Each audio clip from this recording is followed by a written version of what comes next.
back in 2018, around March of 2018, I had gone in because I had a nerve problem, and they took a lower MRI, and they said, "Yeah, well, your nerves, you got a pinched nerve," but they said, "But we found something else, and it was a renal mass, on my kidney." And immediately you hear, "Oh my gosh, cancer," and even though it was, there are people that I know, and unfortunately, even my sister-in-law passed away from cancer. Our best friend had cancer. She survived, but it's scary. So even though the doctor said I had the best kind of cancer, the kidney already regrew again. So I was like, oh, thank goodness. But that was the best bad news I ever had, because I actually told him that day, I don't feel sick. All right. He goes, you don't want it, because by the time you feel sick, it's going to be too late. So by just a bad nerve, and I always think the people who scan the MRIs, that's their job. He found something different in the entire MRI. He could have been looking on the left leg, but it was on my right side of my body. So I thank him every day. But because of that changed my photography. Even it's only been 8 years. That summer, I was scheduled to be artist in residence for the National Forest Service in Alaska. And my doctor said, you don't have to have surgery right now. Go enjoy your trip. And I was gone for a month in Alaska. And I remember one day we were deep in Prince William Sound. We had kayaked all over the place, and there was moose and bear and starlight. The sun actually never set that day in July, but it was the most beautiful part of the world that I had been in. Quiet. There was just 8 of us that were, the rangers and a couple of other people that were with me. And one day I woke up. It was about 4 o'clock in the morning. It was actually bright because the sun never set up there during the summertime. But I gotten up and I just walked down to the shore. It was just in Prince William Sound. It's not like a regular beach. It was just a whoosh, just a light wave action, because it was, it's cold water up there. And beautiful morning. And Barbara, one of the rangers that came down, and because I was just sitting there and looking in awe, and she said, "Are you okay? What's wrong?" And I said, "I almost didn't get to see this." And I said that, she didn't even know about it at the time, because I, had not told her. And I said it was had I had to have done emergency surgery, I would have never been here. And so that touched me. And every time that, we look at my pictures from Alaska, they were those priceless moments, and I would have never been able to enjoy it. So there are people who have been through a lot worse than me. And and like I said, close friends and people I've never met before, but I'm part of that unfortunate club of cancer survivors. But it just made me realize even more how wonderful life is. And so now, 8 years later, I continue goes back to the planning of, the world is such a beautiful place, whether it be a flower or waterfalls, and I'm going up in a couple of weeks to Canada, a place called Churchill, Canada, for polar bears. And every part of the world is special. So now that I'm alive to still see it, I want to capture it and bring it back to the people that might have missed that shot. So that's my cancer story. And I know like I said, there's other ones that are worse than me, but it's a special meaning to me that I was able to catch it in time. Absolutely. Thank you so much for sharing that. And that is so personal. And also to just remind us how you use photography also to see the world in a different way, share it with others. So, Randy, let's go back a little bit. Many of the viewers maybe don't know anything about photography. And I want you to tell us a little bit about why photography for you? Why camera? Why a lens?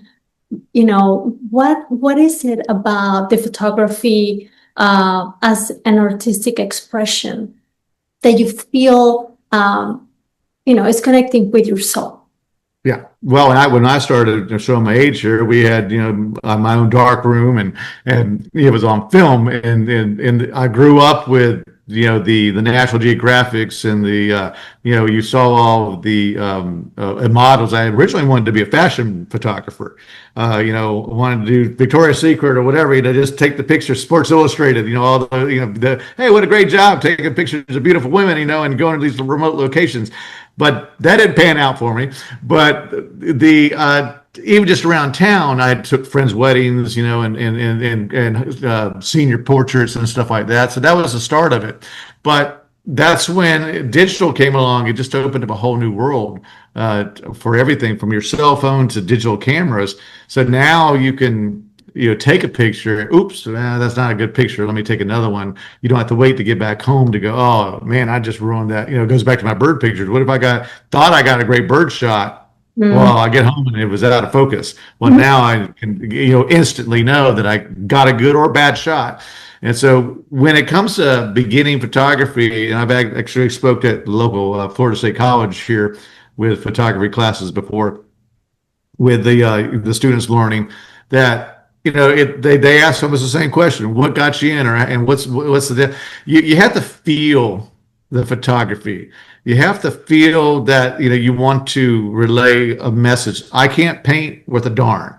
I have wonderful friends who are artists that are have beautiful paintings all over the world. And I always encourage patients and people in general to look at art not as, oh, I can draw or I can paint or I can do photography or not. Right. That's great. And some of us love to do it since we were very young. Some of us, I feel like, are more, I don't know, I won't say gifted, but we have an interest into developing our skills a little bit more.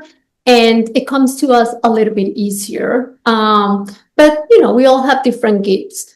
But at the end, I feel like the arts, and I include any type of, visual expression. I think the arts help our souls and help us in moments where we cannot express. Maybe we just don't understand how to transform our feelings. So anything that comes to your mind? Life passes by so quickly that, they always say stop and smell the roses. In my situation, stop and take a picture, because some people, when I was artist in residence also for the National Park Service in Big Cypress in the Everglades, when I came back, people were like, wow. And I was like, we'd been to the Everglades National Park and we never saw that. I said, did you get out of your car? And they're like, no. And I said, well, that's why, because it was on one of the trails. So that kind of goes back to, with me as the planning and all this stuff, is that I've had some really wonderful shots. There's a shot of a mangrove that the sun had gone down. I missed the sunset. But the whole sky, you might have seen it, at the show when I was at, but it orangey sky, calm water, because it had rained earlier, and that's why I missed the sunset. And I could have just taken a picture, but I really wanted to bring that picture. So I actually am waist high in the water in front of the mangrove, waiting for my waves that I made to calm down, to capture this just serenity picture of nothing was moving, not even a wave. You're in the mangrove little forest in the Keys, and just this orange sky, and it just came together, and in the greens and the orange and in the black of the water at the time, and that was one of my favorite moments in shots, because even my wife we actually have it hanging up here in my house, and they're like, she loves that shot, because she stayed back on the shore a little bit, but I waited out and did my thing. But I also learned that from the great Clyde Butcher as well. He's a friend of mine that when I was down there, I got to know him, and he's like, you gotta get wet sometimes to get the shots, and as he does, he goes into into swamps, and I've walked on swamp walks with him, and sometimes it's a little on the dicey side, but the next thing you know, you come back with a picture and you're like, wow. And so you really felt, that I hope I captured what, like you said, most people would not go on a swamp walk and walk past gators and things like that.